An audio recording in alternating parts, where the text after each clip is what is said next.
This is Angelise. And Tatiana. We're JLP Youth Talk. This is Mr. Ed and Mr. Ray. We're going to be interviewing these two.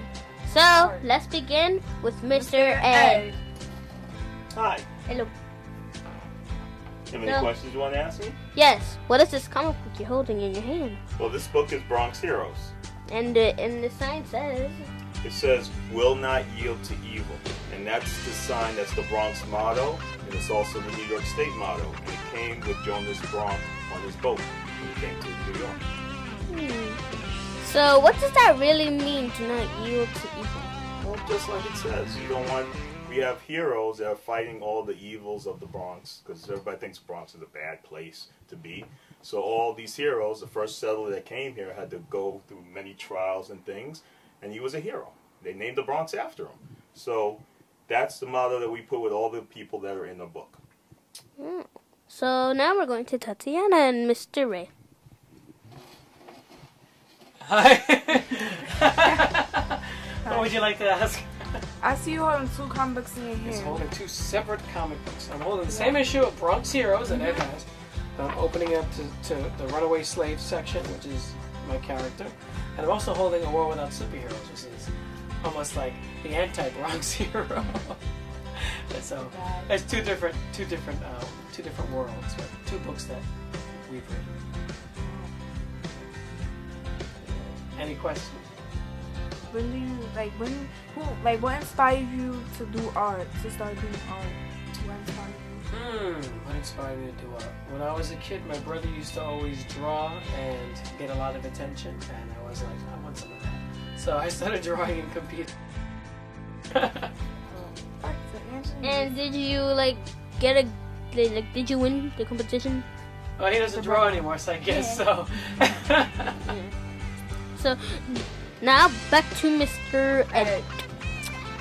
Hello, Mr. Ed. What is the second comic book are you holding? The second comic book actually is the first Bronx Heroes comic. Oh, so I see. It's like a New York jail. Well, actually, it's just a regular fence that you can find on anybody's property. I have that kind of wire on my fence in the back of the house here. So it's just to show that, is the Bronx a prison or is it a place for heroes? So that's what we're trying to show. Like, we're all gated up, raised up. I think it's a Bronx River project. Yeah. So can you open the book and explain what it's about? Sure, I can. Well, as I explained before, the book is actually a timeline. It shows Jonas Bronx. This is a story that I wrote and drew. It shows Jonas Bronx and his journey to New York and settling in the Bronx, the area called the Bronx. And then it goes into different other stories throughout time. And we're pretty much changing the Bronx, adding heroes in it. So the second story is Runaway Slave. And then we go to... And Runaway Slave takes place in the 1800s. The Jonas Bronx story takes place in 1639. Then we kind of jump to the 1930s where we have a boxer called the Bronx Brawler. And that's a story that our partner Gary Camp created this. Well, why isn't Gary here then? Gary's working real hard. He's working very, very hard on for the show. Back to Mr. Ray Felix. Okay. So you have a poster in your hand. Can you tell us a little bit more about that? Well, it's actually a page of the new episode of Bronx Heroes, which is going to be coming out soon, Runaway Slave. And this is one of the scenes, which is still in development.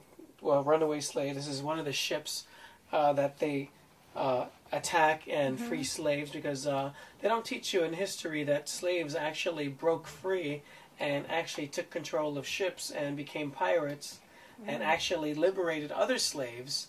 And that's what the Bronx Hero story is all about. And the story is an actual historical story that actually does happen in different moments of history.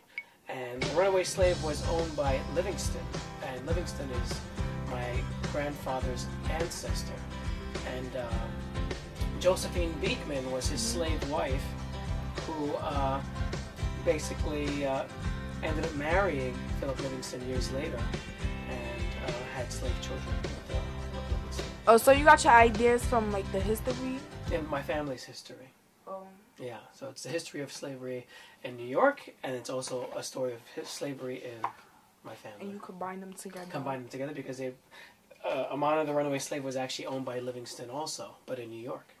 Oh. And Josephine Beekman was owned by Philip Livingston in San Andres, Colombia, which my mom was from. Here goes Angelique. Well, I got a question for both of you right now. Would you like right now? Probably go grab paper and draw a picture of what you see, like what you feel like drawing right now. Do you feel like drawing a camera, a microphone? You. I feel like drawing you. All right, let's go and get some paper. I'm gonna make you into a character. Yay! Can I have one of those? Energy. I want one of those characters with the big heads and small bodies. Actually, that's what I draw. I draw children's characters with big heads and small bodies, like Thank Powerpuff you. Girls style. We'll be right back. After these short messages, dun dun. Hey Ed, how can we inspire kids to draw, and how did you come up with the Bronx Heroes? Great question. Well, first, to inspire kids to draw, I just tell them have fun and draw, because that's what I do every day. And also I get to teach kids to draw and people how to draw every day, and I just tell them to relax and have fun with it. And what you want to do is look at the world around you, try to do as much research, pay attention to your life, because that's where I get all my ideas from. Like, I'm going to turn you two guys to superheroes in a little while. Yay! But Bronx Heroes is actually all the, like, what do you call Awesome it? stuff. The cumulative, I'll use a big word, the accumulation of all my superheroes together. Because my partner Gary actually asked me, he goes, well, you got all these characters that you made up, what are you going to do with them? Well, I said, well, they all come from the Bronx. So we kind of sat down, we all sat down and said, well, let's make Bronx Heroes. So everybody brought their heroes to the table, and that's how the book started. It was a collaboration with other artists, which is what I want to do. And also I get to use all of my characters. But we had to start at the beginning. And the beginning was when Jonas Bronx, the European settler, came to the Bronx and settled down, and they renamed this area the Bronx.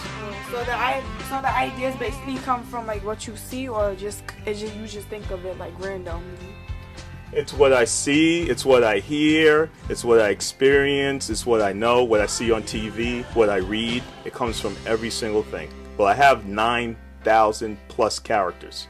I create one every day. I created 3 today. So they keep popping up. So it comes from everywhere. So we'll be right back. This is Tatiana and Mr. Ed. We'll be back after these short messages.